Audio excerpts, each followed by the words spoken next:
અત્યારે સરકારી એટલા માટે નથી થતી કે સ્કૂલોની અંદરથી 20% કમિશનો મળે છે. રાઈટ, તો એટલા માટે નથી થતી.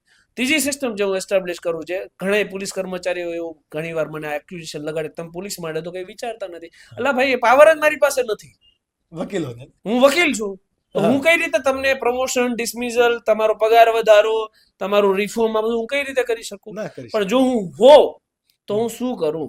તો પહેલો નિયમ આવે 100 કિલો ઉપર વજન જાય ને તો ઘરે બેસવાનું, ડિસમિઝલ.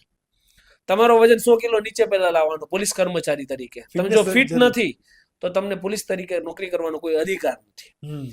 સેકન્ડ નિયમ એ હોવો જોઈએ કે કોઈ પણ પોલીસ કર્મચારી 8 કલાકથી વધારે ડ્યુટી કરવો જોઈએ નહીં. પોલીસ બળ જ એટલું હોવું જોઈએ. મેં કીધું ને કે સુરતની અંદર 60,000 પોલીસ કર્મચારીઓ જોઈએ, રિક્વાયરમેન્ટ છે. તો 8 કલાકની ડ્યુટી હશે એટલે એને કામનું ફ્રસ્ટ્રેશન જ નહીં હોય.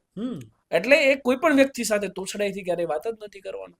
પોલીસ ડિપાર્ટમેન્ટમાં અને કોઈ પણ પોલીસ સ્ટેશનની અંદર કોઈ પણ વ્યક્તિ જાય એટલે ઓફિશિયલ વર્ડ સર અને મેડમ હોવા જોઈએ.